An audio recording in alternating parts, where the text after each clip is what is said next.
Hello and welcome to this week's review of My Hero Academia Vigilantes. This week I'm reviewing the episode titled Defend the Tower, and we kick off this review, as we always do with these reviews, by talking about the positives, and the headline positives. I love the jokes in this particular episode, I enjoyed the show that the pro heroes put on, and I like the setup for the next episode. Now, I will be honest with you, dear listener, I accidentally read ahead a little bit with this week's episode. I accidentally read the first page of this, and I'll be honest with you, I was a little bit disappointed when I realised that the opening gag for this week's episode was not part of last week's episode, because I just love the gag. I just love that whole opening joke sequence. I think it's brilliant.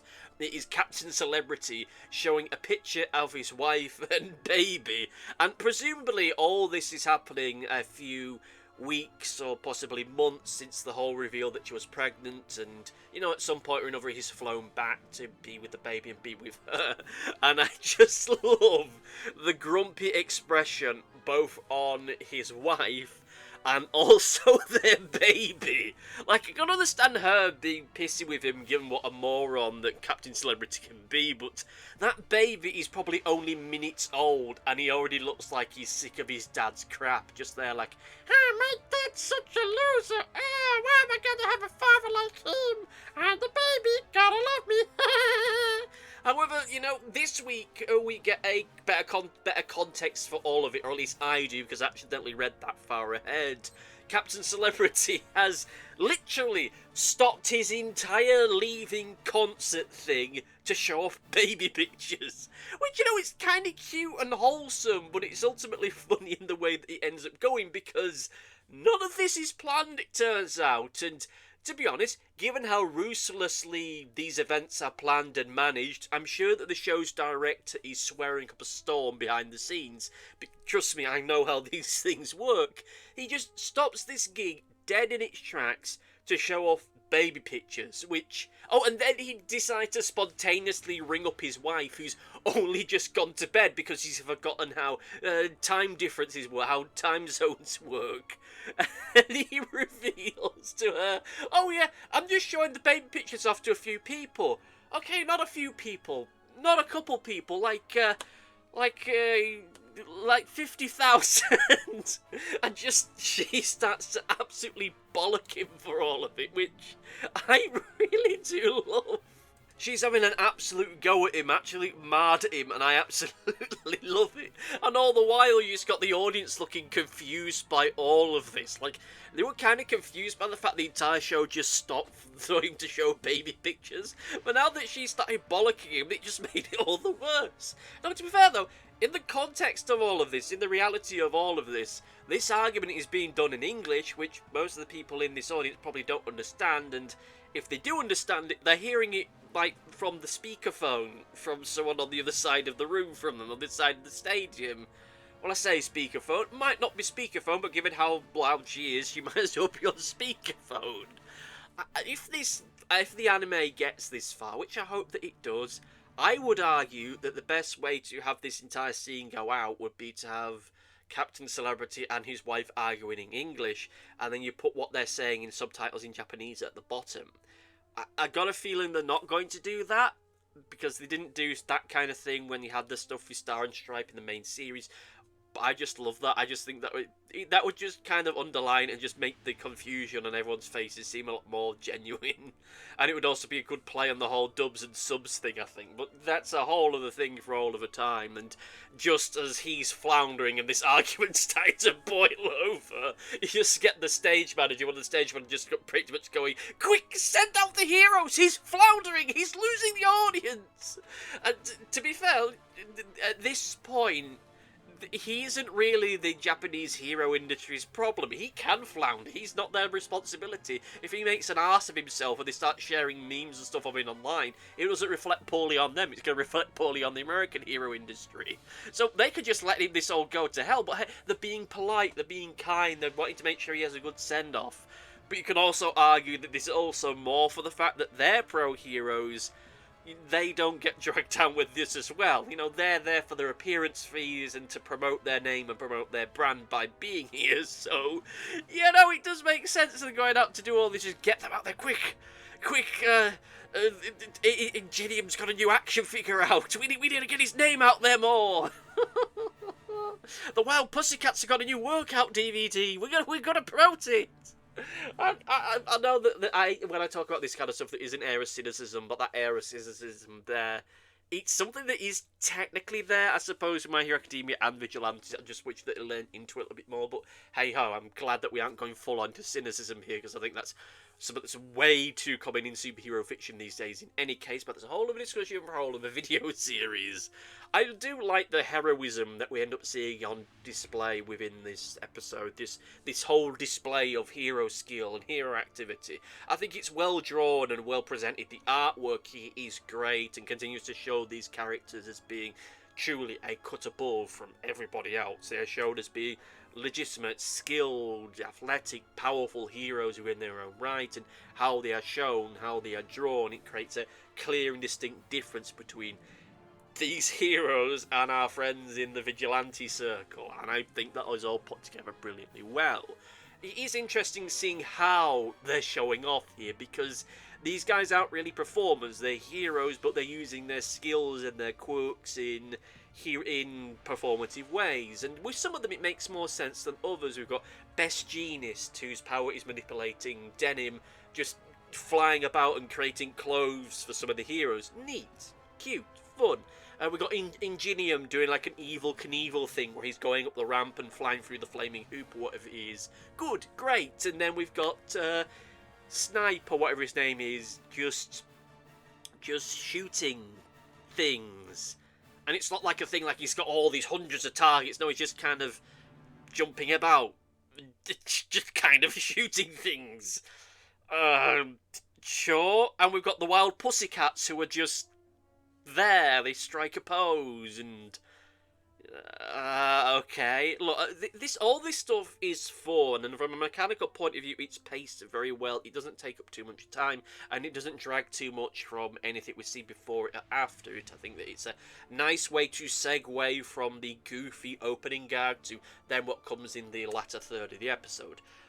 It's fine in and of itself, and if it's just a case of a palate cleanser, if it's just a case of just changing speed and changing tone, great, does that fantastically well. A great example of how to do this for anyone who wants to know how to do this in a narrative, anyone wants to know how to do this in a comic book or a manga format, or even an anime or animation format or television format.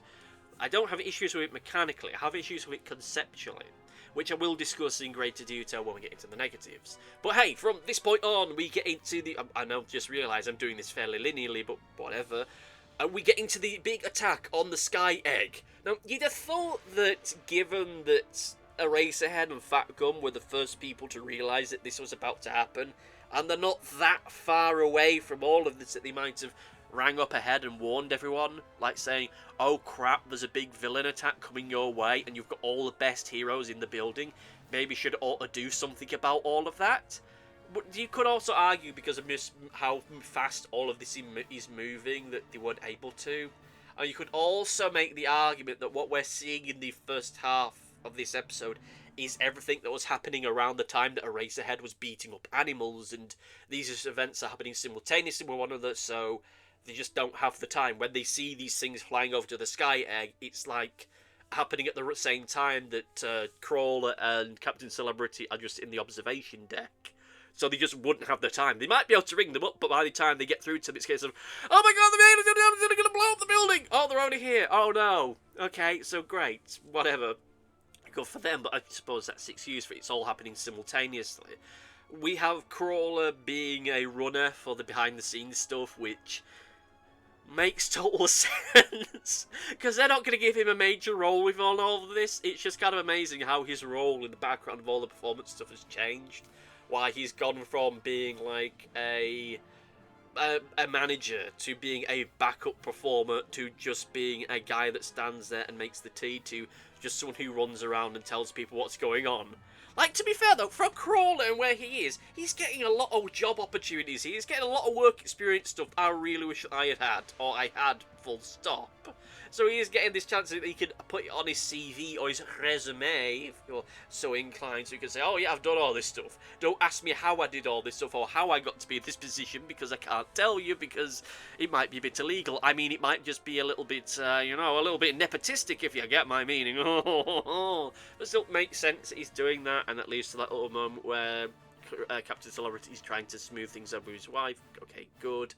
And then we get the Chekhov's hoodie moment, where look, we know that it's going to happen because that's just how Crawler has been written now, that he doesn't believe that he can be a superhero without merchandise.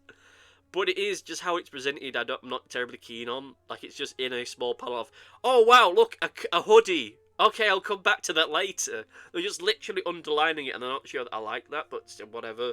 The attack happens, and we get this great little sequence where Captain Celebrity is sent out, and to save the day, we've got Crawler hanging on to the side of the building using his power and panicking, and him getting the Chekhov's hoodie bit. And I like that. I like seeing Captain Celebrity being drawn and presented in a way that he's just outright heroic, that we're not leaning too much into the goofier side of him. Now we get to see him truly being the pro hero that he has always been, and what we've had hinted to us. I know he's going to be the super cool badass who's going to try and tank all these explosions, and I like the way that it's all put together, because we know that the delivery man knows his weakness, and we know how he's going to bring him down. And in this episode he outright says, look, we're going to wear you down. There's going to be a war of attrition between the two of you, between this monster that we've created and you. Who's going to fall first? We'll soon see. And look, I know that I want Crawler and Captain Celebrity to save the day here, or ultimately be the ones to get the big win in, because I'd rather it was for characters from this series than in the main series. But there's still a part of me that can't help but sit here and go, okay, so where are the pro heroes? Like, they may well appear towards the end of next week's episode. They may be. But it does feel weird to me that there's this big, massive attack going on and none of them have really started to assemble. But again, you can say that this is so early into everything that it makes sense that they're not there. But if we go through the entirety of all of this and they're all just on stage dicking around, yeah, that's going to be a bit of a downer and everything. But with all that said, and whilst we're talking about downer stuff, let us talk about the negatives. And as I've said previously, from a mechanical point of view, I like the hero show stuff. If it is purely just a simple case of we need someone to transition us from being goofy with Captain Celebrity ringing up his wife and getting a bollocking to then the heroic stuff and the action stuff in the latter part of the episode, it does that well, it does that fantastically. However, this whole hero show, it underlines a lot of disappointment, I will have to say, that I have, not just with this volume, but possibly with the series as a whole entity. This series takes place like 5 or 6 years ahead of the main series, and no one looks any different. We have some characters who are new heroes. I think it has been said that this is very early into Eraserhead and Present Mike, and I think maybe even Midnight's career. I think Midnight's been doing this a little bit longer than either of them, but you get the idea. These are characters who are new, or relatively new into their series, and are ever new into being a hero, and yet none of them look any different. Their costumes are the same. Their power levels and their skills and abilities are the same. They are still in pretty much the same area that they were in terms of their hero ranking. None of that has changed. They're almost exactly as they were for the main series. They are literally the same, and given some of the design work we see for the anime, they're literally being drawn as just the same. They're not drawn as being any younger or any different in any great way, shape or form. And that feels so strange to me, that you'd have a prequel series where everyone looks pretty much the same as they do in the main series. Yes, this is animation. Yes, this is a comic book manga series. As such, characters don't change that much, but still, no changes in costume, no change in presentation, in anything with what they're doing. So everyone just looks like they've just teleported in from the main series, which is a disappointment, because you'd expect that this whole landscape would be different, that you'd have different heroes in the top 10 or top 20 at this point who are taking part in all this, but you don't. And with certain characters, it feels strange that we aren't seeing them in a different way. Well, I know that it might be confusing for some fans of this series if they saw a pre-op version of Tiger, but at least that would have been something. In this episode, we see them as we see them in the main series, and when I saw that, I was a little bit confused, because this is a prequel, and what we know of Tiger, it's arguable whether or not they should look like this at all at this point in the series. And everyone, again, looks the same. There's no changes to their costume. Not even like a minor thing that someone has an extra stripe on it, or they have a symbol on their costume. Everyone looks the same. Everyone looks as though they're from the main series. So that feels odd to me. It feels like we've lost out on an opportunity to do some really cool, creative, changes to these characters, if only for the sake of this short sequence. We have nothing like that, which is a disappointment. And everything that they end up doing, whilst it is neat and well presented, in the context of all of this, it feels more like something you'd expect Hasbeen heroes to do. Like, the show of all of it is neat for what it is, but it all feels like things that, why are they doing this? Why are heroes this famous, this well known, doing stuff like this? As I've mentioned, the feeling that I have is that ultimately this is more about keeping up appearances and more about presenting and promoting themselves, more so than it is necessarily about them wanting to celebrate Captain Celebrity and show, oh, we're giving you a good send-off. It's them promoting themselves. So, if that really is the case, it is just promotion. Why are they just doing all of this? Why does it feel all so strange to me? Like, I don't want to linger on this too long, because at the end of the day, this sequence itself is not lingered on too long. It lasts about as long as you'd expect it to. But there's just a lot of this that just highlights a lot of the mechanical problems that I have with Vigilantes. This is a prequel where nothing feels earlier, nothing feels newer or older. You get the idea. Everyone looks as they should do in the main series to one degree or another. I mean, I don't even think that Eraserhead's hair's any shorter than it is in the main series. Which, yeah, it's a 5-year period. He will have had his hair cut or trimmed or whatever, but still, everyone looks the same. There's nothing different, despite the fact that this is a prequel, and that bends my head. Like, seriously, it's a 5-year gap. How much people change in 5 years is not insignificant, especially when you're doing something that effectively is a proxy for the showbiz industry. Like, look at real-life comic books. Look how much characters' costume might change over a 5-year period. Look how many different variations you got of Spider-Man, for God's sake. You could have lent into that a little bit more, but no. Whatever. Look, this, I think another issue that this episode has, and I won't linger on this one too much because you can kind of guess what I'm going to say here, that this is a connecting tissue episode and it suffers from that. Nothing of great substance really happens in this episode, and what we get here is a lot of setup so that we can have the cliffhanger of what comes next week. The big action sequence where Captain Celebrity has to try and survive fighting these things whilst Crawler will hopefully do something. And as such, it does feel a little bit ambling, a little bit directionless, but we'll see where all that goes. Well, that said, however, I do think that this is still a fine episode in and of itself, but I will say is the opening third of the episode does do a lot of the heavy lifting as far as my feelings about this episode.